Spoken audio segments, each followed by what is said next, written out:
As you can see, today is a star-studded panel. We've got a very good starting lineup today. We've got the OG of YouTube content creation, at least one of the biggest Arsenal fans, if not the biggest Arsenal fan on YouTube. Welcome, Don Robbie. It's a pleasure to have you here. Thank you for having us. And we've also got the star boy of AFTV at the moment. Not exactly from time, but definitely fresh off at least very recently. So welcome, Cecil. It's a pleasure to have you here as well. And then it's Cecil, right? Cecil. Only because in America they do that, and he always reminds me. Cecil. What's going on, Cecil? Because I heard Cecil before. Yeah, honestly some people said it here, but it's all good. Cecil. Yeah. Welcome. Thank you very much. Starboy of FTV, welcome. I'll take it. Yeah, you'll take it. Huh? I'll take it. I'll take it. And obviously we've got the usual culprits, Eric Njiru, biggest Arsenal hater on Twitter. Now a Premier League champion. Unfortunately. And someone who's just been unblocked by Carol Radul, Saddam Hussein. After 7 years. He's been unleashed. I don't know if this is a good thing. This is probably a bad thing. I was innocent. I was wrongfully convicted. There was no evidence, there was no DNA, there's nothing. Yes. So right. I'm glad. Okay. Justice though. So welcome to, obviously you guys have been here for a bit, and it was an interesting experience with you guys at the Steam activation for the watch along party. That was top. Although it would have been nice if we were fighting for something. Yeah. Yeah, fair. If it wasn't just pride. It wasn't like a guard of honor. Yeah. Damn. But there's going to be a lot of stuff that we're going to discuss, and the first thing that's going to be we're going to scratch off the list is if Bukayo Saka had won us a Champions League, 2 Premier Leagues, came through our academy, but then decided to leave, would you boo him at the final game of the season, game of the season? Would you boo him? No way. Those are I said it. I actually did an interview at the end of the game on Saturday, on Sunday, sorry, when we played Liverpool. And I said, normally, listen, we go up there every year, right? And their fans, I like Liverpool fans, right? They create a good atmosphere. They're good fans. I've been through a lot over the years as well. But what they did on Sunday is disgraceful. To boo a guy that's come through the academy, as you just described there, he's won all of those things for you, and now has decided that he's going to go into pastures new. I thought that was disgraceful. You know what I mean? That I get it that you're upset. I get it that they're annoyed that he's going, but it's really, they should be booing the ownership of the club for allowing him to make his contract run down. Everybody knows in football, once you start to get to you've got 2 years left on your contract. It's tricky, and it's a top player. You need to renegotiate a new deal. Yeah. That's exactly what Arsenal are doing at the moment with Saliba. It's exactly what they've done with Saka, because once you start to get down into that last 2 years, if you don't negotiate, in modern day football, if you don't negotiate a new deal, you're in danger of that player saying, once it gets to 1 year, saying, boy, you know what, let me just wait, right? Another big team wants me, and I can leave at the end of my contract for free. I'll be able to negotiate a massive signing on fee. Yeah.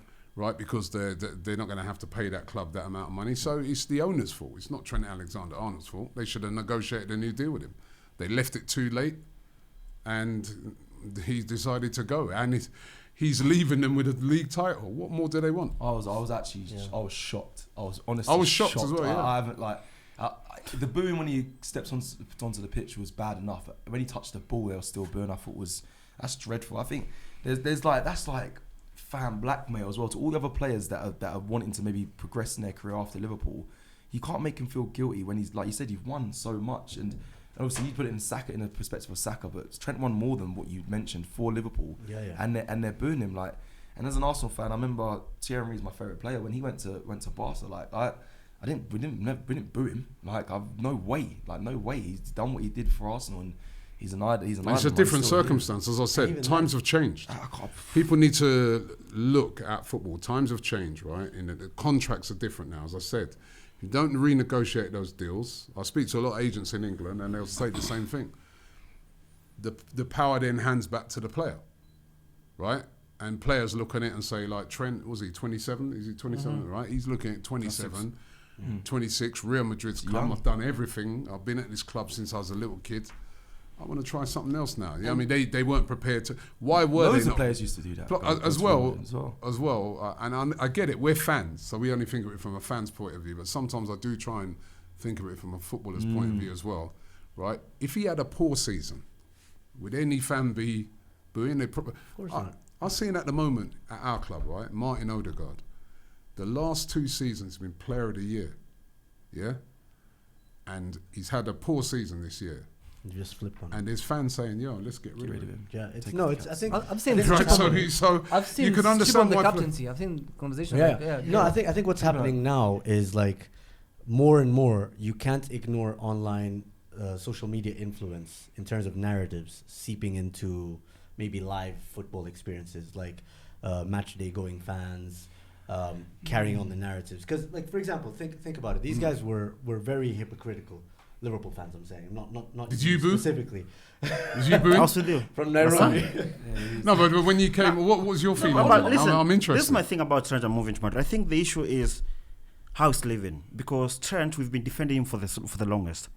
You man, the Rival fans have been saying every single season, this guy cannot defend. Who's been defending Trent? Liverpool fans. And I think it's the nature of how he's living. He's going, first of all, to a club that is beating us every single Champions League final. So what?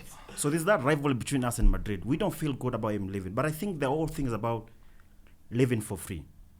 Yes, we do blame the club and the owners of not signing the players down. But this season, Matthias Cunha is going to go to United. But he signed a contract this season so the club can get something. Alexis McAllister. What do you want to do? We got him. We got him. Yeah. We got McAllister after he signed a contract with Brighton. So we've had that this season or this month that they tried to sign Trent to a new contract, but refused. You would have gone for like 100 million. So what? He That's doesn't owe you that. But look what Trent has done hold for on, you that's anyway. that's exactly why I didn't sign it.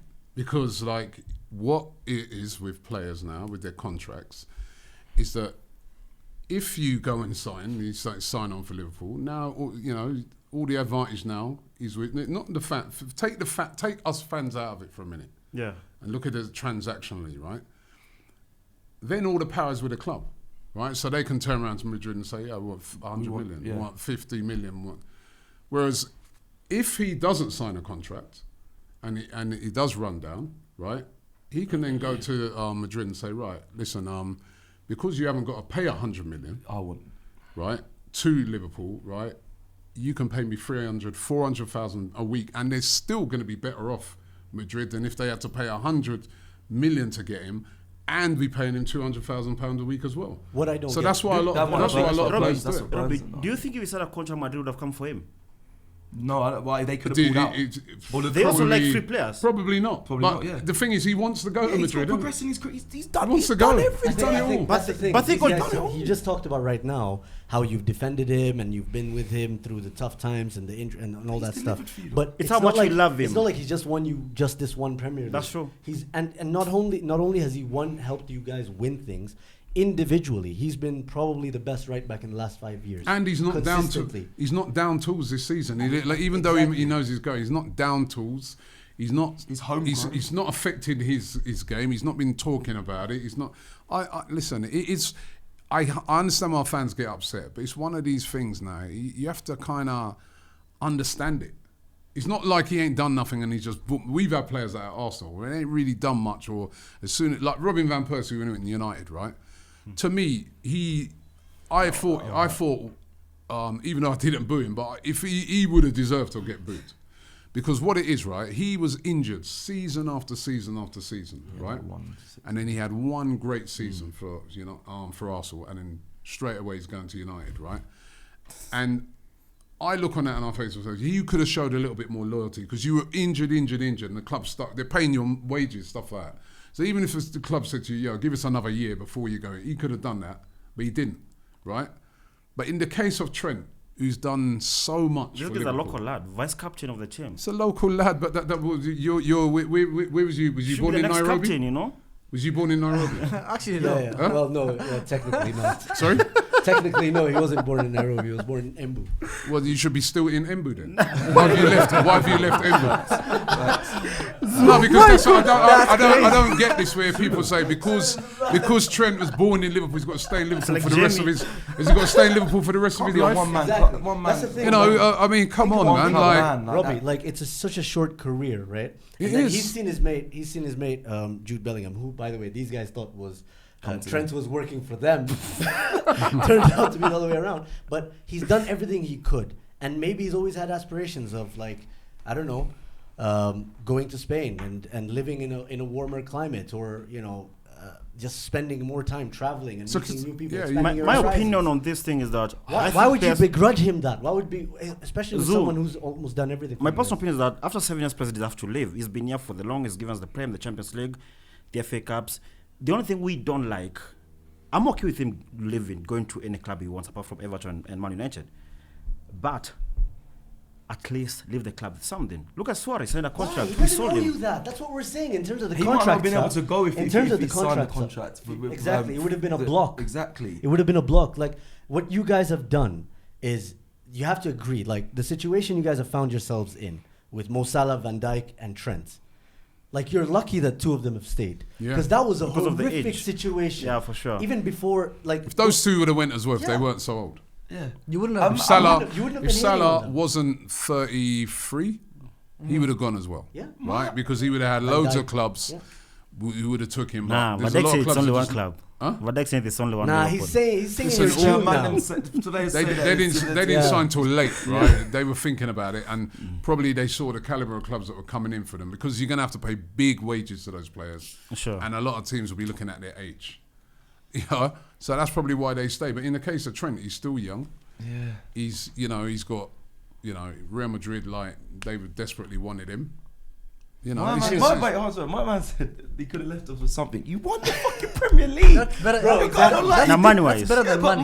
Money-wise. No, but trophies than money. To You buy want new more players. trophies. To buy new Because he knows players. they're broke. That's why. But it's not I mean, his job. Again, as I said, right, the when you speak to footballers, right, it's not their. That's the job of the club. They could have negotiated them deals earlier, Early and enough. they would have got money, and they No. didn't. They let and this is the other thing, right? When you're a player and you know what's happening, you realise that they're not really pushing out the boat to sign me to a new deal. That means that these men really they're looking at other people. Yeah. So when people start calling you, Trent might be there thinking, boy, are they just thinking to themselves, well, we're going to bring through Conor Bradley. Conor Bradley. And then, boy, you know what? And he's been playing this They're season. not, they're not really in a hurry to, because everyone knows, as I said, when it gets to that time, Yeah. you start to come with Thoughts? offering new. He's like, I don't know, man. And then his agent comes and said, yo, you know what, Madrid want you, So yeah, all right, let's go Madrid. that's what I'm saying. You make it That's how it seem, works. Eric, to your point, Cecil. This guy makes it seem like it's some unethical thing that he did, Yeah, actually. and it's not. It's perfectly fine. It's just the way the game He goes. cost nothing, and he gave you all the trophies. That's Yeah, he costs perfect nothing as well. That's transaction. true. That's perfect transaction. We made Real him Madrid. from the academy. And you know what's funny? The funniest thing is, these guys were booing him every single time he was getting on the ball. That's what I honestly. Until it was time for him to take that free kick, last minute, where he could have won this Was it the game. every time? Now they start clapping. Was it every time? It was most bro, of the time. Trust me, Most most of the majority of the time. Yeah. It was loud when Anyway. he first. Liverpool first players were touched the ball. avoiding to pass to him because of that. At some point. Come on, man. That's not So even true. so let's move on. Obviously, It's crazy. it's Yeah, you man like Liverpool. You have to start with Liverpool. We're the champions. No. I'll tell Robbie and Cecil. This show has been described as about 75% banter, 25% football knowledge or tactics and analysis, and very much so. It's always agenda. It's always an agenda to exploit. That's like best of enemies for Robbie. Yeah, just like best of Very much, enemies. yeah. Some of the stick you get on there, I like wouldn't even hilarious. say 70%. 99. 100%. But Best shows though, by the way, vibes and banter. And no, it this is. what It is. football is good. It's top. But for today, what we're going to be talking about, we always talk about, whenever Arsenal get rinsed, and it's been like this for me for the last 4.5 years, ever since we started this pod. I've just been defending Arsenal and Arteta, coming in, week out. You've never won the except league for since I've known you, but there. Shut up, man. Won the FA Cup though. I'll take it.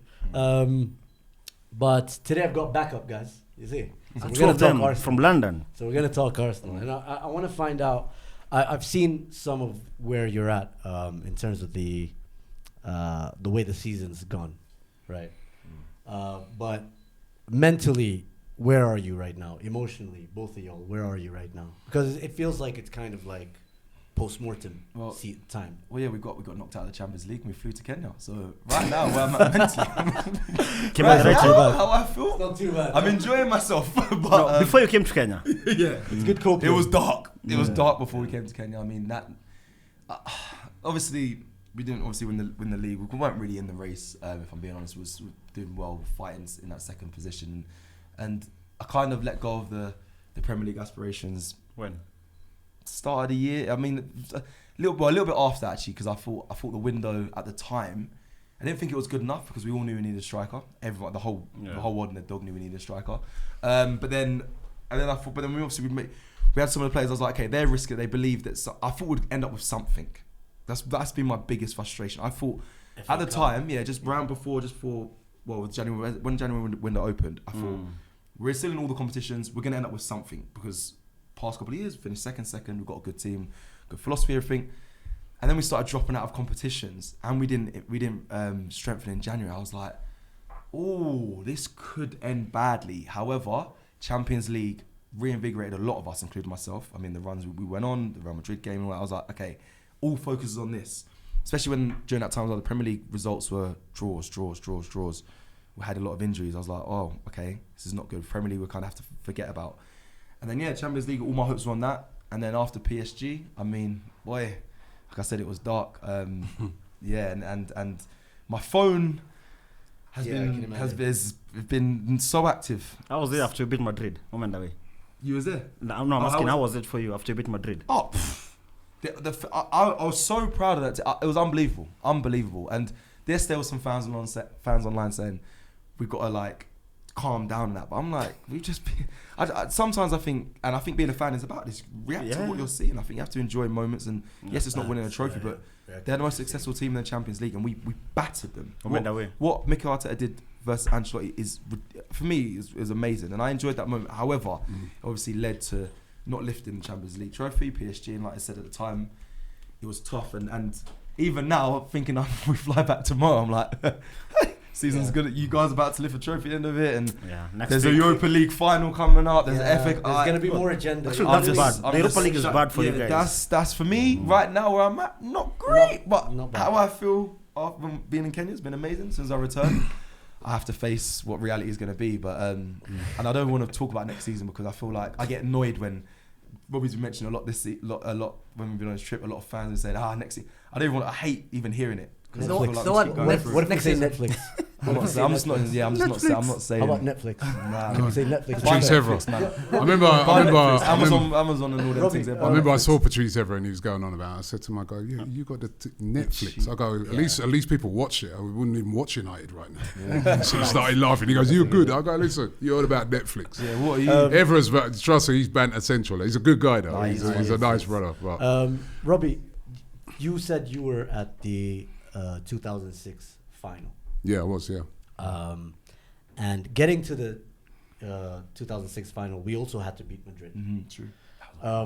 Back then, did you think, and let this part of the question be yes or no, did you think we got carried away with the way we beat them back then? Yes or no? What, in 2006? Like in terms of our performance when we beat Real Madrid home and away. In 2006? Yeah, in 2006. People still go back to that performance now. It was a great performance, and it was probably. Listen, it's hard to judge because you didn't have social, No, but did we get carried away in terms of We were excited, but it was earlier in. It was sort of earlier on. So I think we probably got more excited this time. I don't think. I think it's. Listen, by the way, right? When people say we got carried away, there's a difference. We were excited. No, listen, all those people, everybody's revisionist in football. When that game came up, absolutely nobody gave us a chance. I remember I was on shows, I was saying, I give us a 40% chance of... Ty, even what about Arsenal Ty? fans were coming up to me going, Robbie, you're deluded, Yeah, you see that. I was He's going, getting ripped. Ty said 2-0, 2-0 or because 4-0? I'm looking at it and I'm thinking, okay, we can beat Madrid. We've got a really good defence. We got. I remember there's two things I said. We've got a 40% chance of winning it. I got ripped for that. I said I'd rather get them than Atletico because I got Atletico Madrid, more team, more defensive. We struggle more against them teams. Teams are gonna. I got ripped for that. I don't know. Some people they just talk. They don't look at football. I try and look at football. But right? you've also said so many Right. things, including believe. Martinelli. Wait, including no one wants Mbappe as opposed to Martinelli. No, so you see that's a prime the example revisionism. because I didn't actually say that. So No, go but back no, and look. you said I didn't everyone around actually. you No, actually so preferred. I wasn't there. no, I quoted some people who Yeah. said that. I It was didn't say Martinelli, that. it was And Saka and Mbappe. This is what happens. He was interviewing people. Yeah, see, this is what happens a lot in football. That's you see that, They right? didn't But you see me, right? I don't care if you want to feel that you thing, right? But I'm saying that you show me anybody who wouldn't have been excited at the way we beat Madrid after we've been completely written off, 3-0 at home, 2-1 away. We was at both games, brilliant performances by Arsenal, right? So I don't think there's. I don't know if we got carried. Well, listen, you're bound to get a bit carried away when you do that because you're beating the champions comprehensively. Yeah. So you're thinking to yourself all of a sudden, from going from where that draw comes out and you're thinking, oh my God, this could be it. It could be over. To like all of a sudden you're like, wow, we got a great chance of winning this. No. You know, so Yeah, you know, people are pissed me off with this. so we did. This is just natural. You know, no one's being. I think it's No hopeful. recognised It's hope, striker. right? No recognised striker. We had Kivior in over people, brother. We didn't have our full strength 11, and we embarrassed. Yes. How And we were completely written off. And even when we went to Madrid, you know, me and Cecil was out there in Madrid, even their fans. I remember before the game, right? Remontada. I was getting wound up, man. I was getting wound up because they're coming up, when you get in the stadium and the atmosphere, you crumble. I go, crumble. I remember I said to a couple of Madrid fans, I go, you seen Arsenal play this season? You're not scoring free. I'm not saying you can't win. You're not scoring 3 goals past Arsenal. Why do you don't watch Arsenal then? Because Arsenal this season, and it's a thing we've been criticised for, but it's one of the things that they can do. They can just control the game, control, keep the ball thing, defend well, right? The problem has been attacking. So I'm like, where are you not getting it? I go, all right, you think, okay, yeah, I go, you're not winning this. Well, I was very confident after that 3-0 that we're going through. I rate their confidence. And you know, 5-1 over 2 legs. So we had a right to be 5-1. We had a 5-1, yeah. You know, 5-1 we were discussing it right after, after the first leg, we did a preview pod for the second leg, and we were discussing how it finally dawned on me like how big the Real Madrid PR team was, because I was getting tweets in Arabic that I never gotten before from Real Madrid, and I'm Arab, so like I can understand what they're saying. no. It's all the same messaging. It's consistent. Like Remontada. 90 minutes is a long time, Bro. At the Bernabeu. at the Bernabeu, or all that crap. Yeah, well, we got all of that. all of that. But then- first hand. Live and direct, yeah. In restaurants, everything. We're like, But then Robbie, we've gone. Actually, let me point this to Saddam first. We've gone backwards in the league, but then we've gone a step forwards in the Champions League, and we got to a Carabao Cup semi-final. So we've made progress in terms of that at the very minimum, and we've kind of stagnated in the FA Cup. Has this Arsenal team made progress? I don't think you have. I don't think logically even Arsenal fans feel like they've taken a step forward this season. In any way? I don't think in any way, yes. Because holistically, we're not looking at specific competition. We're looking at all competitions, right? Sure. In the league, you have underperformed compared to last season, right? And this was the closest you could have. You're closest now because, well, new manager, Liverpool, Man City struggling. And every single time Liverpool drop a point, you guys also drop a point. I think holistically, you guys have underperformed compared to last season. We have. Right? I think that's just factual. But also, sorry, No, finish. yeah, go ahead. I was just going to say, right, what you were saying earlier about have you taken a step back and just sort of thought about, I have, right? Listen, I'm upset about the season. Yeah. And there's things that have happened within the season that's upset me. The January transfer window, I thought that was absolutely criminal from the owners of Arsenal Football Club not to have a go at trying to win the league. They basically, if you go back and you see videos, I said, look, these men have given up on the league. They've just basically said, boy, you know what, we're going to leave it till the summer. Is it because and I was angry, man. I was very angry, and I still am angry right now. We wouldn't necessarily have won the league, but at that time, we're still, I think, about 6 points behind Liverpool. You give yourself a chance. And they just basically, they looked at a few players, and then they just thought, no, we're not paying that, and just, right? And that's why this summer, they must go big. If they don't, I'd like to see them go. I'll be honest, that's how strongly I feel about it. Yeah. But also, I look at the season and I say to myself, right, there's certain things. I didn't like the style of play in a lot of games, right? I think that's what led to a lot of draws. But I also look at the season and say to myself, you tell me another club that would have even come second, if we indeed come second, with the amount of injuries that we've had to key players. You nod your head, right? Last season, as soon as Salah was out, remember that season when you won the league? Because the next season when Van Dijk and that was out, where did you come? Fifth.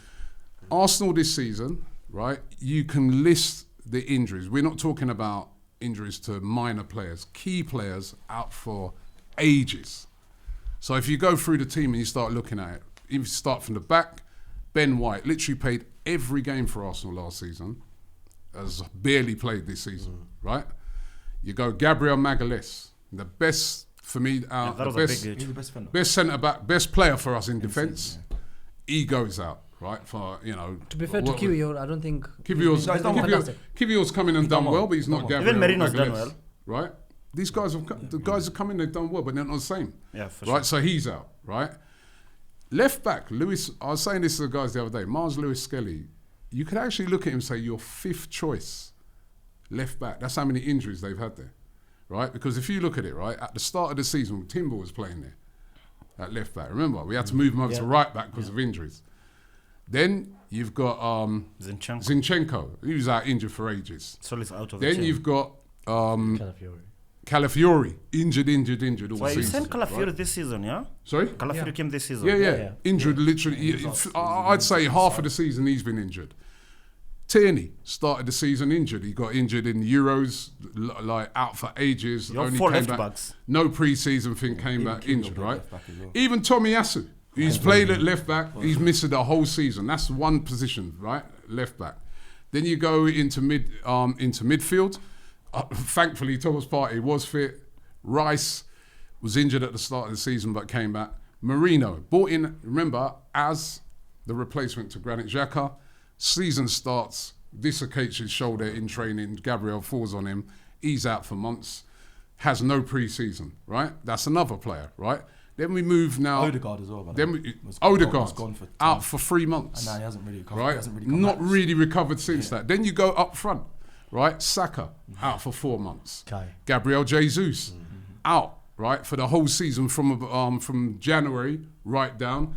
Kai Havertz from February till the end of the season out. Martinelli was only out for about a month or so. Those ones, a couple of weeks. right? Raheem Sterling. Those I look at as regular. Those are regulation injuries. He's been injured. You tell me. You don't even Tell me if Liverpool had suffered those injuries. It's as good. I think Liverpool have been. I'm not dissing Liverpool. I think Liverpool were excellent this season. If Liverpool had those key players missing, would they have won the league? No. We've seen teams that have suffered badly from injuries this season, like Spurs. Even City. And by the way, we've had more injuries than Spurs, right? We've had 27, they've had 20. They're fourth from bottom in the league. Man City, they've had less injuries than us. They've fallen off a cliff. They fell off, yeah. Right? But where I do give them credit, City, is that in January... They went and spent money because they were in danger of not getting into the top four. So they went and bought in players like Marmoush and that, and now they're going to get in the top four. But that's the difference between them and us. That's where I'm angry with Arsenal, because I'm like, you could have made a fist of it. Probably wouldn't still have won it because, Liverpool were that good, and also, but you didn't even try. But that's what I'm saying, Robbie. And that's the anger point for me. They didn't try, but I don't think any team, I don't care who you are, in world football, could sustain that amount of injuries to key players and win a league. Two things, I don't care if you're Real Madrid, PSG, whoever you are. What I was telling them a couple of weeks ago was compare Luis Enrique and Mikel Arteta, right? Both of them are probably thinking about a striker, right? But Luis Enrique reconfigures his team, but then he also gets an injection. They went and they bought went and signed Kvaratskhelia. Yeah, we bought nobody. That's what I said. I go, we bought nobody. We're out. They bought Kvaratskhelia in January. They're in the final. And Unai Emery was a good shout as well, because Aston Villa, listen, he's not Rashford. but they got Rashford. They did Marlon's And already there, and Asensio from PSG. And if you watch, they added to what Aston Villa did. They're pushing for the top 4. So is it because they saw you guys are still within the league and in the Champions Sorry? League? Is it because your owner saw you guys are still the owners? within the league? It was criminal what they Are did. they They going basically, back? it's obvious what they did. They thought to themselves, oh, you know what? We don't want to spend big now because we've got our plans for the summer, right? But what do you want to do? To me, that's a flaw. That's a flaw in Arsenal's ownership, where I feel. So they've invested a lot of money in the team, but it's always they always fall short of doing what's required. Robbie, So that's why they fall short of doing what's required, and every season over the past few seasons, we fall short of what we should have done. So That's the reality of it. how much do you think they're going to spend this summer on a They striker? have to. Well, I think I do think it's looking like it's going to be Gyökeres, and that'll be probably about 50, 60 million is what it's going to probably earn that. Which obviously that's a lot lower than that's the sort of thing they like, isn't it? Because a lot. I don't think you would have got Gyökeres, to be honest, in January. And I think they would have struggled to but they could at least have got a loan in, or they could have done something. But they got to go big in the summer. This anger that you have towards Arsenal, for the owners. Oh, for The the owners, Cronkies. right? For the owners. And maybe Arteta, if he was involved in it as well. Because You don't know. Arteta is the manager now. He's not a coach. Yeah, he's but, like a manager. but And he has a lot of let me power. just clear up something, yeah? And again, this is a misconception in football. It's not the manager's money. It's not the manager. A manager can say, I feel if you saw in January, in seeing Arteta since he's come in, and how he talks and thing, I've never seen him in press conference after press conference, when asked about, do you need a striker? He'd say, yeah, of course we do. I've never seen him do that. That, to me, pointed towards the fact that he wanted a striker. They actually made that little half-hearted attempt to get Ollie Watkins. Now, people need to get this right. It's not the manager's money, right? You'll have your sporting director, which we didn't even have a sporting director at that time because Edu have gone, and your sort of owners who decide on whether that money is going to get spent or not. And they've obviously decided that, you know what, let's keep the powder dry till the summer. Something I want to point out: the season before the first push for the title, 2023. Yeah, the 147 night season. 247 night. 247 night. Sorry. 247 night. 247. You're on top for 247. It was 248. But what was that? That was okay. Yeah, Karen. Yeah. So that season, right? You guys played really good football, attacking football, and then you got Rice, Havertz, and then you solidified your team. You became so difficult to break down and everything, right? You had a very good defense record. I think the best. Yeah, if I'm not wrong. did that season. Yeah. And then second best attack. So starting this season, in my mind, because even last season we could argue you needed a striker. We did. For the past 3 seasons. For the last 3 needed- seasons, no, you've you're right. needed a striker, right? Yeah. And But you're going to say we should have got a striker in the you summer, should- and you're right. And, you're right. you got Calafiori, which I don't think you needed, right? You didn't need Calafiori because you had so many defenders. Right, let me finish. Yeah, go on. You got Merino, right? I'm not saying they're bad players, but I feel like your priority. Didn't need Marino. Your priority is you didn't need. I'm him. misplaced. No, we did because we got rid of. He was a replacement for Xhaka. Okay, People but just in remember hindsight, that. right Mikel now, Merino. in But hindsight's a wonderful thing. But where you are right is we should have got a striker. You didn't get a striker, and then right now you're confirming to get Zubimendi, another midfielder. So like you're not even linked. I'm not seeing your club. No, they're linked heavily with Victor You've Gyökeres. always been linked. Linking. Well, we can start with Benzema. You've been linked with so many strikers for the last How many 3 transfer deadline dailies have you done? Yeah, but then listen, the transfer window ain't open yet, so you can't say that. Yeah, early. No, I'm looking the last. So if transfer windows. All right, if Arsenal buy Gyökeres, will you come onto your podcast and make an apology? Then? I will. Because you're talking about things that ain't happened yet. No, I'm using the context of what has not happened for the last 4 windows. You've needed a striker for the last 3 years. You've had so many windows. You've been buying defenders and midfielders. I agree. We should have bought a striker. Got to be careful. Is that what Mikel Arteta? Yeah, that Amir is. I think last season he's right. That's on Arteta. He should have bought a striker. I was really peed off in the summer. Havertz wasn't bought again. Cecil, Havertz was not bought as a striker. But that money could have been used to buy a striker. He selected Havertz. That's yeah, crazy and to me, that's the fault of the manager. Well, that's what I'm but saying. the one in January, I'm not putting that. I feel that that's the owners because he kept saying, this is the same guy who didn't buy the striker in the summer, kept saying when he was asked in press conferences, we need one. Of course. And he was saying things like, of course we need one. So I'm thinking, you can't say, of course we need one, and you don't get someone. And they tried to get Ollie Watkins. What I think when people try and absolve Arteta of any blame, they miss the points. Yeah. Not you. I'm not saying you are, but other Arsenal fans. I'm an Arteta in. I've always been Arteta in for a long time. Still am. Until next year. But for example, when we talk about Calafiori, 42 million pounds spent on Calafiori, and people say you couldn't have predicted Miles Lewis-Skelly. No, you could have. The coaching staff of the under-18s or the under-23s, whatever, should have been able to communicate that well enough to say that, hey, this guy could be on the brink. Maybe not spend 50 years. I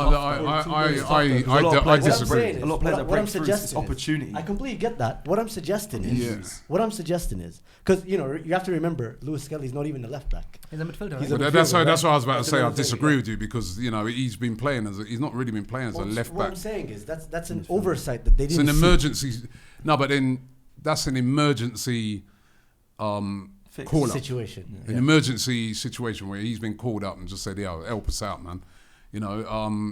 He's not. He'd be like someone saying Marino.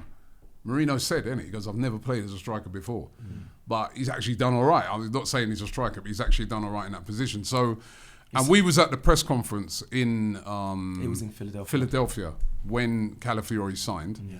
And when they were, when some of the journalists were asking him and they were saying, "Oh, why have you signed Calafiori?" He said, because we kind of got lucky last season with the centre-back position. He goes, in that there was no injuries to Gabriel or to Saliba. So he goes, by bringing in Calafiori, he goes, it covers the centre-back position and the left-back position for injuries. So, I saw his reasoning behind it. He still have got a striker though, because what we needed is you get that and you get Marino, but where's the striker? Where's the foot? There was two signings that everyone kept saying right throughout the summer: a striker and a right-sided attacking player that could, if anything happens to Saka. As it turned out, we got lucky that Wanyeri has come through and can play in that position, but those were the two positions. They didn't do it. They went in the end, got an emergency loan of Raheem Sterling, it's been absolutely awful, and then they didn't get a striker at all. And that's the failing of Mikel Arteta, because that was on him. But I'm saying the one in January now, I feel the one in January is more on the owners. But anyway, it is what it is. This summer, they must. No, to me, is the obvious one there is they're not going to get Isak. Why? Because they're going to qualify for the Champions League. Isak will not leave. You're a big club, you can still get him though. No, listen, no club's going to get Isak. No club is going to. The biggest of big was not getting. They're owned by the Saudis, right? They're the richest club in the world. We're lucky, right? It's financial fair play. Well, they blow every team out of the water when it comes to spending. We are lucky, right? So they don't have to sell him. Last season, maybe there was, there was either him or Guimaraes, and they just managed to navigate that through financial fair play. But if they get into the Champions League, they're fine. Well, you don't really get much money for winning Carabao Cup, like to be honest. the atmosphere. But it's the Champions League. You get into that Champions League, all of a sudden, you're going to make like nearly over £100 million, right? I think Arsenal this season have already made over. I think even before the semi-final, they've made like nearly £100 million. So we're not going to get Isak. For me, the next best striker that's out there is Gyökeres. Yeah, I agree. Right? Sesko, I've looked at. He looks all right. He could. But I just don't think Arsenal need a project right now. Definitely. I look at it, look when you guys got Rasmus Højlund. It's a similar... We can give you Nunes though. Look at that. So that's actually one where you look at it and think, well, Gyökeres, he's done well in Portugal. Or could he be another Darwin Núñez? Because remember, Darwin Núñez was good in Portugal. Yeah. But he has done it for 2 seasons. So, and then with the Sesko and Rasmus Højlund come in, big reputation, young. I've always thought that they threw him in the deep end because he's such a young They do player have a lot of young that's players. going to be depended on to score all United's goals. Yeah. So that's where the Sesko thing. I'm like, I don't. That's not real. I think We need a ready-made. It could be easier for Arsenal because I feel like Højlund is not performing well because everyone's not performing well. Eh? Like the whole club is not performing well. So Oh, I feel like okay, your club. like Arsenal could be a So better Bruno's not option. performing well either as well. For Sesko, you mean? I mean, for striker, for young Sesko. player. Sorry, yeah, for Sesko, for example, if you go to Arsenal, probably he would succeed because there's so many things working. But you guys are getting much Like he'd be Cunha. platformed. Yeah, United, you perform have to well. like, you have to really over-deliver grab for like you to Bruno be and okay. what- Yeah, these guys are bad. You man are worse. Let me ask. Let me ask you You this. guys then. are bad. They're worse. Man United. With No, Zaxxon. Robbie. of course they will. Let me ask Cecil this then. Do you think it's as simple as you buy Gyökeres and it's plug and play, and assuming all things stay constant, we win the league? It's not. It can't be the complete answer because we won't know. But I think, I think we'll be very much up there. If I'm being really honest, when you look at Arsenal, even I said this before. I said Mikel Merino's not a natural striker, but he's scored a lot of goals. Meaning that for me, there's players that can get. There's players that can get. If you put an actual natural striker in a position that Mikel Merino's playing, they will get goals, which I think will definitely boost the chance of Arsenal in the Premier League. Obviously, I think Gyökeres, if we get him, he is a different profile to what I think would fit perfectly into Arsenal's attacking line. So if Isak was there, I think it'd be like the final piece to a jigsaw. I think this is a different style of playing with Gyökeres. But if Arteta gets, that plan B with him in there, or it could be their plan A, but their plan B is what we've seen this season without the injuries, I think you have a high chance of winning the league. I'm more confident. If you don't win the league, I'm telling you, you have to win something. Yeah, because absolutely. you can't be second 3 years in a row, be the second best team in the Premier League, slap Real Madrid and all that, and then improve in that area which everyone has been saying needs to improve on, and not win something that'll be unbelievable. But Cecil, We do to me. Oh, sorry. You may do your transfers and get your things right, but there's still Man City. Remember when us guys were almost winning the league in 2019? We had everything, but City were just good. And That's true. That's true. That can happen. That's that was us. No one has the I answer. felt that was us last In season. 2023 actually. Last season we were brilliant. 2 and points off. They were just 15 out of that 17 slight games. bit better. But Because City are going for some players right now. You Yeah, see yeah. Rangers But and Vats. what Verts, what I don't think is we go back to your question. Just signing Gyökeres is not enough. There's other things that have to change at Arsenal, right? And the style of play. This season, I've been very disappointed, especially at home, with the style of play that Mikel Arteta has deployed. It's been too much about control. You know what I mean? We go 1-0 up in a game. Changes that though. No, Yeah, it does. he gets us 2 extra goals in a It game. does change it in a way, but it still doesn't. To me, I look at, if I compare Arsenal and Liverpool, right? Number one, they've got loads of options, Liverpool, attacking wise, more than us, right? So I want to see that addressed with hopefully that striker coming in, and if they bring another forward player, that could help to address that.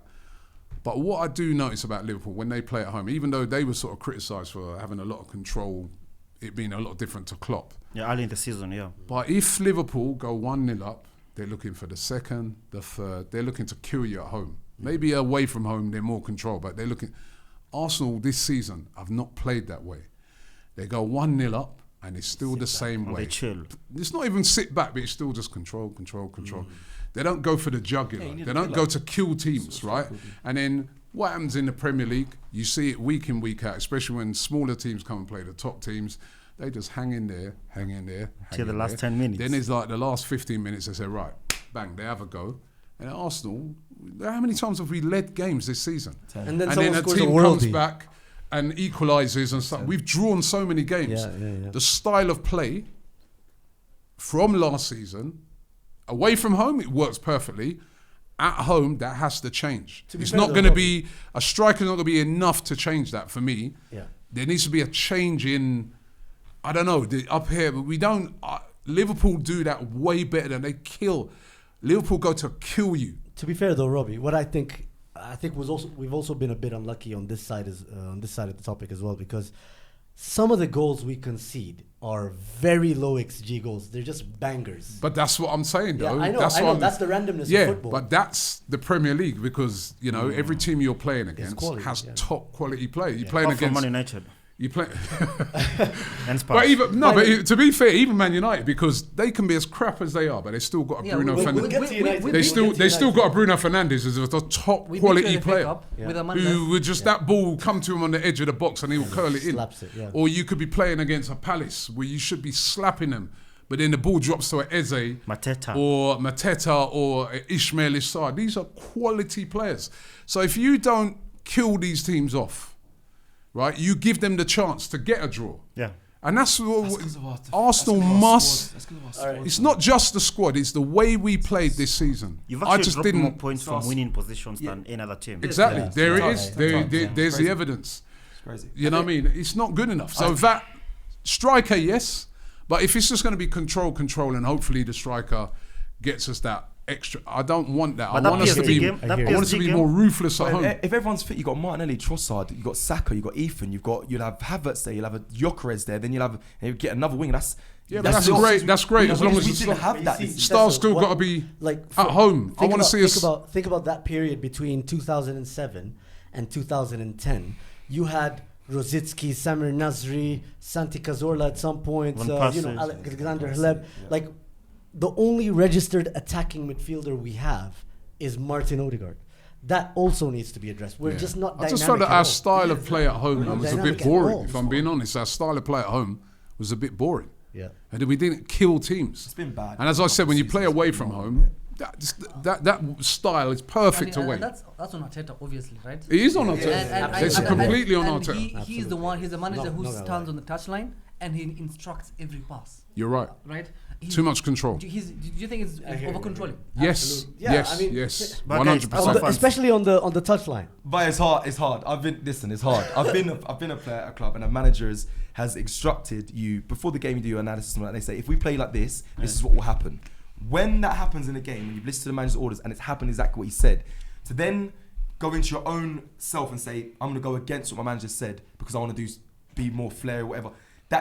One, he doesn't like that, and two, it's hard to deviate from that because every player, one, they say, Mikel Arteta, he knows what happens. He knows if we get this right, this is what will happen. And when you have a manager that has that much control, Pep's the same, by the way. They say about Pep, they say when he says how the game is going to play out because they understand how football works. It's hard to deviate from that. But even with Pep, I actually think what we're seeing in football at the moment is a change where that style is starting to get a bit sussed out, where teams now are working out, right, that with Man City, for instance, they know what they're going to do. They know it's going to be lots of control. They're going to go out wide. They're going to try and stretch you out wide.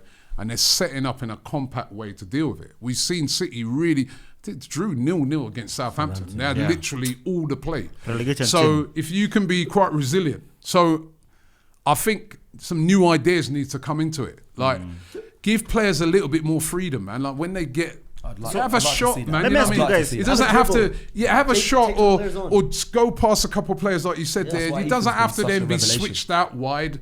It doesn't then have to be recycled, come again. Arteta is exactly... Because remember, Pep is the type of manager who players don't really express themselves. It's more like... You have to. Yeah. When you're bidding Man City, you're bidding the system, not necessarily the players, right? Look at Jack and I think Arteta is obviously a student of Pep, right? When we watched plays Barcelona, exactly the same way. During Champions League, we've watched Barcelona and PSG, and we've seen players do almost whatever they want. Not what they want, but themselves. There's a lot of freedom, and it's so fun to watch PSG. It's so fun to watch Barcelona. Even if they concede more goals. And Arsenal is so difficult to watch. Even Man City, like I rarely watch Man City just because I want to watch a football game because it's boring. It's not that exciting. I mean, football in general's become a bit that way where it's like everyone's trying to move with this control thing. It's because of Pep, because he's dominating and everyone, he is responsible. But if you actually watch PSG the way they play, there's a lot of control there.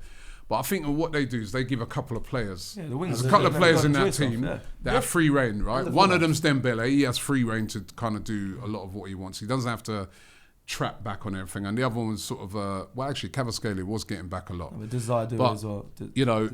But whereas at Arsenal, everybody has to get like. I was really interested to hear what Salah said the other day, where he said that he said to Slot that allow me to just attack and not have to be always getting back all the time, and I'll get you the goals. you compare that to Saka, he has to get back every time. Yeah. I'm not saying he'd score as many goals as Salah, but he's not really. Ages apart. There's no Arsenal player that's kind of left up front and said, "Yo, do your thing." They all have to get back. They all have to work their socks off. It leads to, I think, away from home that works. But at home, man, I want to see more. All right. I hear Ruthlessness. Yeah, I hear you. But let's get away from Arsenal for a bit. To conclude this, I want to ask you guys, how much more time do you have with this Arsenal not project? this No, listen, because eras come to an end. You remember our team, Mane, Salah, Firmino, we won things, but things ended. Yeah. I mean, City have been lucky to have money to rebuild every season. He has to win a trophy. So for you guys now, you've been playing well for 2-3 seasons now. But at some point, these players will get old. Some will want to leave. Yeah. And No, things will you're change. right. And I'll probably say end of the he has season, to but win something next season. I- He has to. He might not even get that. If He he will has get if that. he has a bad Unless he had a horrendous start. if But he has a bad summer window as well. Imagine if they don't spend. I know it's not. I know it's the owners, I and then personally he starts think bad. I personally think they are Arsenal going to spend big this summer. What I've heard. And I think we're gonna win stuff as well. They have we're to. gonna win something. Like, You should start with winning the Look, FA okay, Cups and the let me Carabao ask you Cup. this. Let me ask you this. The small cups. If next season we win the double, Cecil, with the leading. Cecil, chill. Don't get baited. No, this You're good. getting No, baited. this good. You're getting won baited. with the This is lead what in we the do FA on the Cup. show. We just keep baiting. Your other- Champions League. If let's say for example we win the Champions League and the Premier League, a double Or the next FA Cup. season, it makes up for this season, doesn't it? Oh The yeah, lack but of you're asking. expenditure. That's asking a Wow, lot. It's a big That's if. asking a lot. That It's is. a big if. But anyway, Zoom. we'll not go there. I want to ask you something. Both. To go towards the other side of London and a bit up north now, Europa League discussion. As Arsenal fans, especially from London, Yeah.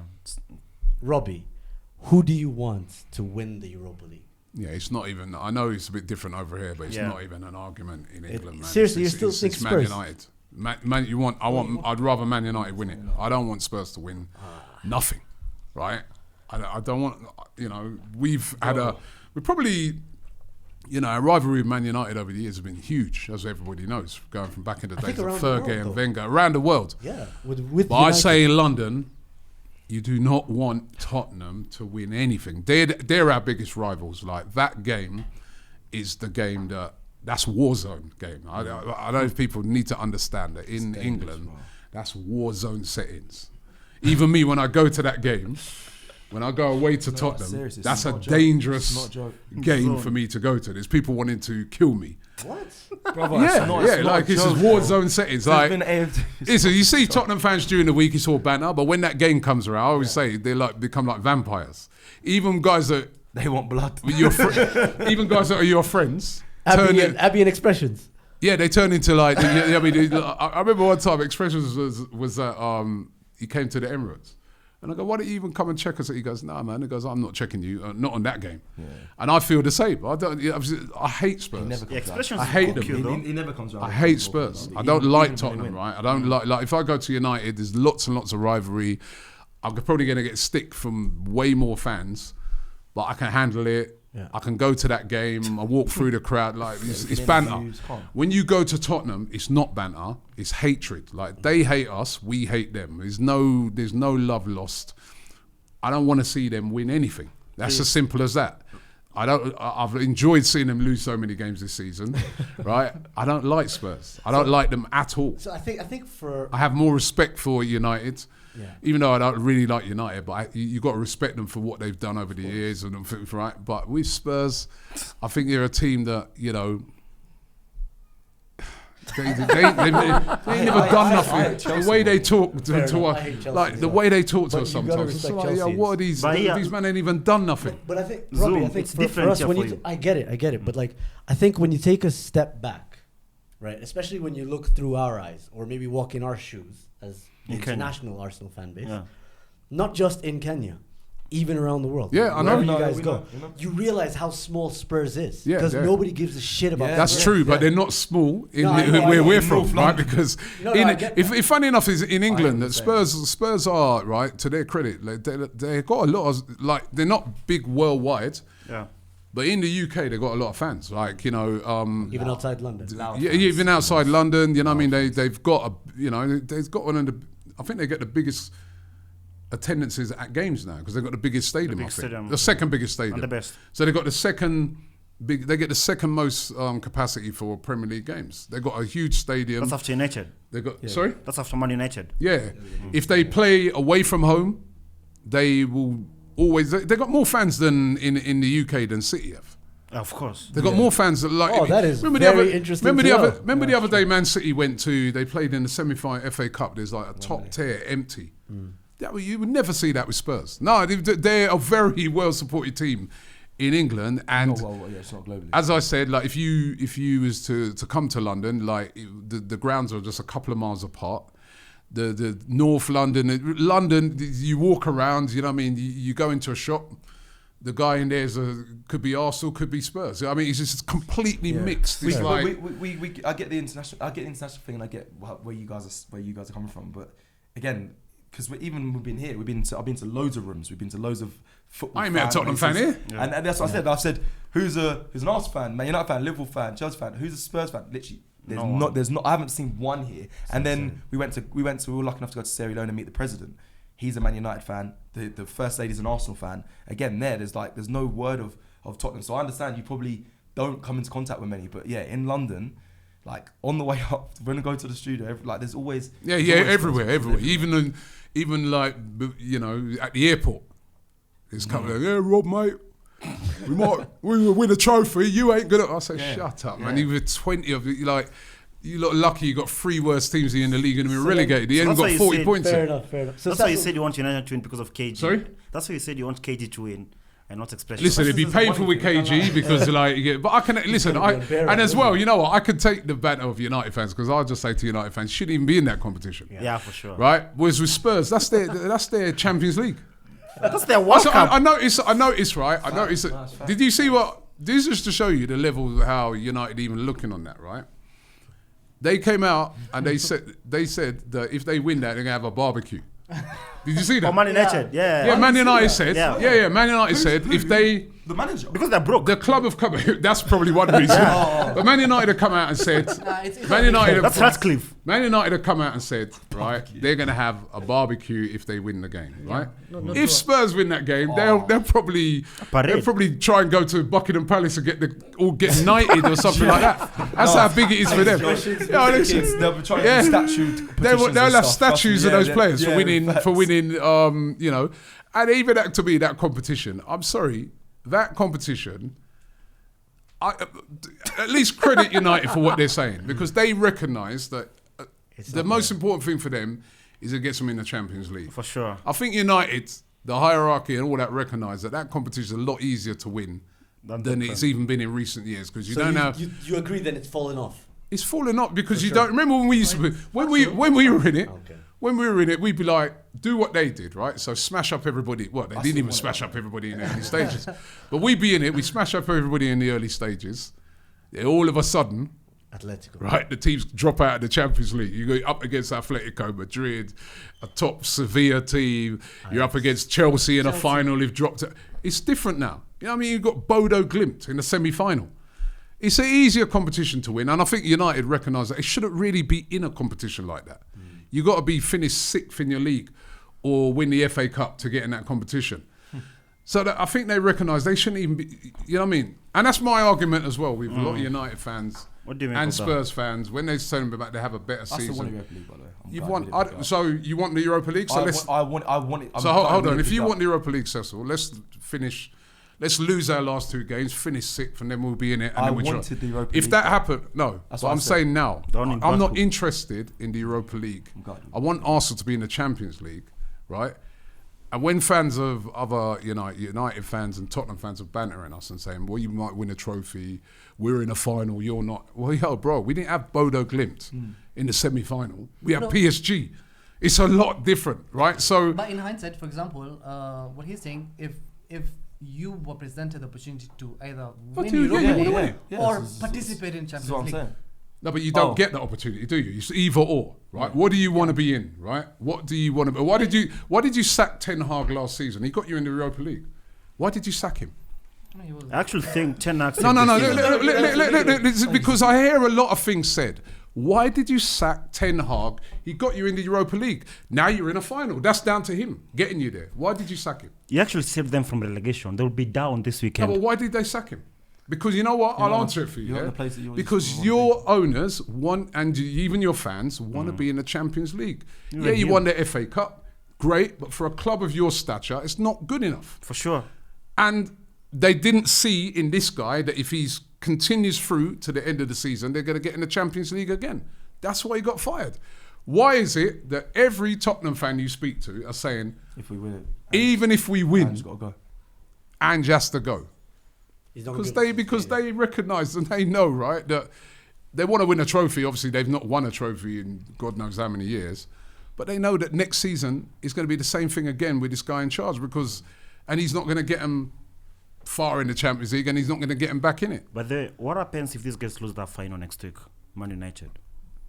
I'm going away. I think the pressure's on United to win that as well. Because they are on relegation form right now. Yeah, I think the pressure's on. I think the pressure's on both of them to win it because But more on Man United. Yeah. more on more United. Man United. Yeah. Yes. Why more on United? I think it's more Wouldn't you on- say United would have more money to spend to recover? It's more on than Spurs? United, man, because United are the bigger team. it's- Spurs have been it's such a dreadful this season. Yeah, If but you, Spurs have beaten them 3 times in a row. Man United are Man United. Bro. Yeah, Like, they're I know bigger they're than not this. that right now, but they are Manchester used to be. United. That's the brand, and you If I use was the to pressures choose- on them. You have If I was to choose, I would sacrifice we lose, okay? Because I think if we win and we get to Champions League, we get like another false hope. Because I feel like we need Ratcliffe to go on, right? Ratcliffe. Yeah, we need the club sold. Again. We You need just the got club. me, We need the club fully sold. again. So the Glazers out fully. To the My two God, owners. To these the guys two are going owners. rebuild Wait, let me after finish. rebuild after rebuild after rebuild. Let We me have a guys new do stadium it, coming up. Hear me out. When we brought in Keep Ratcliffe, Ratcliffe gone. we were actually we were actually Just reach. Because of toast and soup. we were actually on a financial crisis. Has it And been a then year? We got him, right? Has it been a year? So he brought us some money You and still then are. wait. You cannot afford No, tickets. The thing is, it's getting worse, right? Oh, yeah, sure. So if we actually fail to qualify for Champions League and finish 17th. 16th or 15th, 17th. remember we're getting way less money in the Premier League, right? And we will not be having European competition next season. That would actually maybe bring up conversation of Give them a selling clear the club. picture. Because if we win, I don't think things have to change. but then if you win, at least you've got money to spend. Because There's- it's but a there's no different gon- outlook for the. But there's no There's a guarantee. cycle. There's no guarantee that because I don't have faith in the ownership, right? And I don't Amorim. have faith in Ratcliffe because Do you have faith in the management? yes, I do. Come on, But I man. think he's been set up You to said fail. he's ass. Eric Ten Hag was Angela. Let me not. You said we have He to have a said he discussion. literally No, we tweeted will it. have a He said, discussion. "I'm We will sorry, have a Amorim is ass." No, he is. That form is No, relegation wait, form. You're putting words in my mouth. What? It's literally on your tweet. No, Twitter. Where I put it? We're in the podcast. Okay, I didn't say that. Wait, what rules is this? I typed it, but I didn't That's where he say gets it. blocked. That's where he gets Oh, blocked. Yeah. That's crazy. The thing is, I have faith in the manager, but the thing is, we've been spending money. It's not like we haven't been spending money. We've been spending money. Yeah. But true. how we spend the money is my main concern. We've gotten Cunha with now. Glazers and with the Ratcliffe guy who's Ratcliffe. now making Ineos. us have a barbecue and Toast and soup. and he's cancelling stuff. The to go family is watch- going for the go Europa watch League. There's Imagine. so many small things he's making that Yeah, actually it's just been awful. in the hindsight just makes him look like an awful person. That's crazy. But So you know, that- you say hindsight, right? And again, I'm not, listen, Okay, I don't get everything right. I get a lot of things wrong as well. But when he came in, and I remember me and KG was having this argument, and he's going, "Oh, right, it's the gym," and I said, "Yo, KG, hold on, take a step back a second, bro. What is this guy in all these clubs he's owned? What's he ever won? He ain't won anything. He's got all these clubs. He's a successful businessman, yeah, but he ain't never won anything. None of his organised, whether it be Nice or any of these clubs, they won nothing, right? He's that thing he invested into that yacht thing. They ain't won Yeah. nothing. I was like, why do you think all of a sudden he's going to come in? And I just looked at it and I thought, these Glazers, they're smart. They've just bought this guy in. He's taken. To be the face. He's not even. They're still the majority owner. Yeah. Yeah, he's the minority. Like He's 20%. minority owner. He owns about 20%. With the majority say now. But they've just pushed him up front and said, right, you do all the decisions. Right, we'll just chill back in America, collect. Let him come for you. Right. Yeah. And to me now, you're seeing he's showing a lot of inexperience in sure. football. He tried to come in and make all these big cuts and stuff like that. He's made himself look really, really bad. And now he's hated as much, well, not as much, but he's starting to get as hated as much as the Glazers. If anything, Glazers have never done those funny things of laying people off and changing small things in it. Like, But that's why they brought him in to do them harsh calls. But those are little things, Cecil. but though. house But he's shown his inexperience. We like Households, some of the stuff he's done. Dan Ashworth being fired, like that was- like a couple of months after paying to get him, Crazy. extending Ten Hag's contract despite We all the knew- doubts before. You know, like he's done so many mistakes in the last That's actually 6 very months. right. He's been there. So like it's one of those things where sometimes things have to get a little bit worse, but it doesn't get better. Yeah. And I think it's But one I of those never where- get that sacrifice thing, by the way. So I'll never agree with wanting your team to lose any game. I For the long don't term think that would versus benefit short you term. losing. Yeah, Yeah, absolutely. no, But you need anyway, to get. I think you need to get in the Champions League. You know what I mean? Because It'd be funny to see you get relegated though, being in Champions League spot next season. That'd be mad. that would be fun. That'd I be a mean, lot of Well, fun. It's only United who could do it's that, to be crazy that you got two teams like Hopefully, 17th yeah. and They're just 18th. lucky Ipswich and Southampton are here in the league. It's They unbelievable. would have gone It's down this unbelievable. season. 17th and 18th in the league. Actually, last Um, weekend. Final. So Mad. we'll finish with one sentiment that I wanted to question on. But just before we do that, obviously we want to thank Steam for powering this episode and making this all possible, for So bringing you lovely guys as to well. here. Yeah, big up Steve. Man. So big up Steam Energy Drink for doing this for us and making sure we get to interact with you Yeah, guys. Zoom, and these guys have been enjoying Kenya. No, they for the have, week. and I've been Kenya's enjoying nice. Kenya, You know- Steam, everything. you know Life's good. what's been interesting is some of the conversations I've had with some people who are excited for me and the gang to meet Arsenal Fan TV, Cecil and AFTV, Robbie, yeah. right? And the notion has been, Robbie, he just does this thing where he just goes to games and he does this and that, and suddenly, and I'm like, I don't think it's quite that, because we're friends of your friend G Money. Oh yeah. From back Yeah, then. back in the day, man. Eric and I were on air with him at Homeboys Radio, and he mentioned to us that you have experience in media, that you used to work for the BBC as well. In music. So in Music, music, yeah. and so on and so on. I mean, we've seen you take the mic and take the show, Yeah. and it's you do it better than most of us here. So fair enough. But certainly you don't feel like it wasn't some random. It was you brainstormed it, you thought about it, and this is what you have now with DR Sports as well, and so on and so forth. Yeah, no, listen, it's been 12 years now. There's a lot of hard work that goes into it. You know what I mean? You guys will know from doing this podcast that, you don't just turn the mic on and go at it, even though it might come across spontaneous, because we want it to come across that way.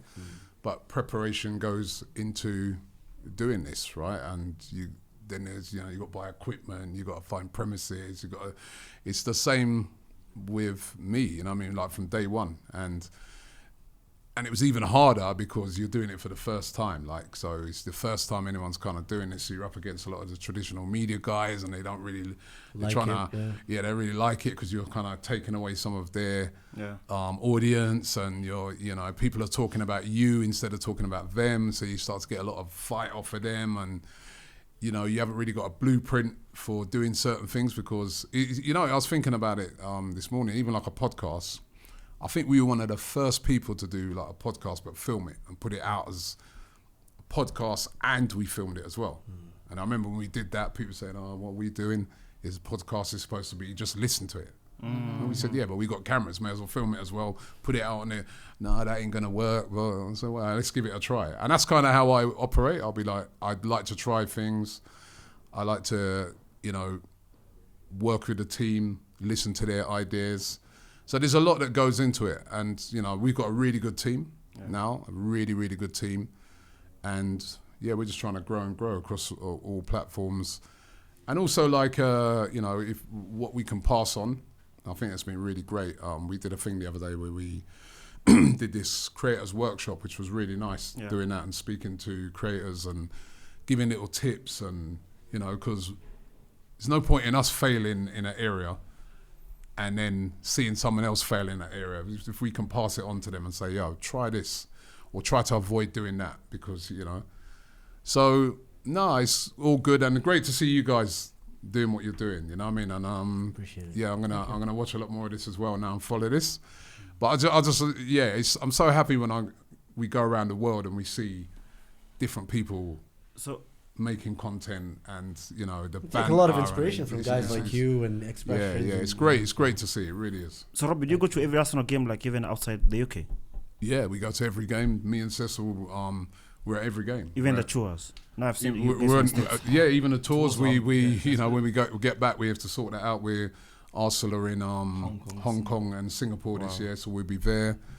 We're looking forward to that, you know what I mean? But we'll be there. Celebrating Gyökeres signing 70 million. You know, funny thing is, like, a lot of people look on it sometimes and say, oh yeah, but, you know, great life, and which is good. But what they don't realise, like, even those things, right from day one, it's been paid for out of the pocket. It's only now, in recent years now, that, because even a lot of sponsors never even used to want to get involved with us, because they'd be like, they didn't understand it. They are now. One of the good things is now, you know, you got your companies like your Steam and people like that who understand now that, you know, the power of what we bring, how the numbers, the engaged audience is what people like us and you guys have, right? So that, you know, but like for 8-9 years, I've been paid for every trip out of my own pocket. I pay for every Arsenal ticket. I've never been given a ticket by Arsenal. I buy my own tickets. People come to me all the time and say, oh yeah, bet you got a ticket for that. And the other day someone saying, yeah, PSG, Robbie, you probably got about 10. I was going, 10? I just about got my one, you know what I mean? Pay for our tickets. We pay for our tickets, we pay for our travel, we pay, you know what I mean? So, and I remember the very first tour I ever did, pre-season tour, it was like to New York. The Arsenal's playing over there in New York, right? It's me and my camera guy, Tao, and at that time it was just the two of us, right? And I said to Tao, I really want to do that, New York. I want us to go and find out what it's going to be like. Number one, meeting fans abroad, and also just to experience like the pre-season tour. However, I go, boy, I mean, looking at the funds, man, because at the time I was just funding it all out of the job I was doing. I was going to be looking at the funds, man. I can't afford for both of us. It's going to have to be just one. So he said, yeah, cool. So I went on my own, and I had to like then talk to like someone over in New York. Like I put out a little call out, anyone who could help me out to film. Yeah. And so a couple of people come back and said, yeah, they'll help. That's how I met Steve, you know, Steve. Yeah. And he helped out film, right? I had to do a little crash course in editing before I went, because I didn't even know how to do that. It was always my partner who did the editing. And that's how we did our first tour. And then the tour was wicked. And I was like, hey, we got a great response. And then we've just continued them on since then. But pay for it. Yeah, the people talking, pay for the it. New kit's out, and people think, oh, you must get sent all the new tops. Robbie goes to the shop and buys it. Yeah, himself. the new Arsenal home kit's out today. Don't even send anyone. Right, and I messaged the guys. I said, yo, we got to go buy it. Go and buy that kit tomorrow. Yeah, I don't get a kit sent to me, bro. But you know what? I don't really mind, because then we can critique it properly. Yeah, absolutely. No, it doesn't take away from your fan experience. You know, like you feel the pain, you go through the trials and tribulations of everything with you and Cecil. And so listen, you got to build it. You're gonna have to outlay some money up, you know, and then hopefully, as you get bigger, you know, you can start to get sponsorship, you get monetization, obviously, for platforms like YouTube. TikTok's starting to monetize a lot better now than they used to. So the Prime Minister invited you. Sorry? The Prime Minister invited The Prime Minister, that was crazy. The Prime Minister invited us to Downing Street. I mean, it's mad. I mean, it's been lovely. You also met my brother. I met your brother? Yeah, you did. You met my brother with Kenya Police. Oh, okay. The team. Yeah, he's part of the team. Oh, is that your brother? Mohammed Bajaber. Yes. Who's the star boy of the team, they said. Yeah. Someone messaged me as well saying, look out for that. And they were saying it. Someone DM'd me, was like, bro, he's going to be the next star. Yeah. Although I did have some banter with him, because he was saying that he'd get rid of Odegaard, right? Yeah, he's one of them guys. Right, and so I was saying to him, I go, if you had a couple of bad seasons, if you had one bad season and they said they want to get rid of you, what would you say? He goes, I guess no. But yeah, he was a really nice. I see your brother. Now big him up, man. So he plays for the national team. Anyway, we've actually run out of time. We've actually run out of time. Yeah, thanks, man. I appreciate that. They should come back again to Kenya. Yeah, next time you guys are here, hopefully we've won, the treble. Maybe we ain't coming back. I know.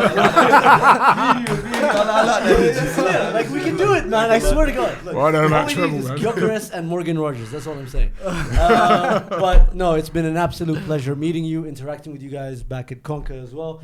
Thank you so much for Steam. Thank you for Eric as well, and Saddam. Nice to meet you. Revo, it's been lovely, I'm sure. He's a United fan, unfortunately. Is he Jamaican? I can see the wristband.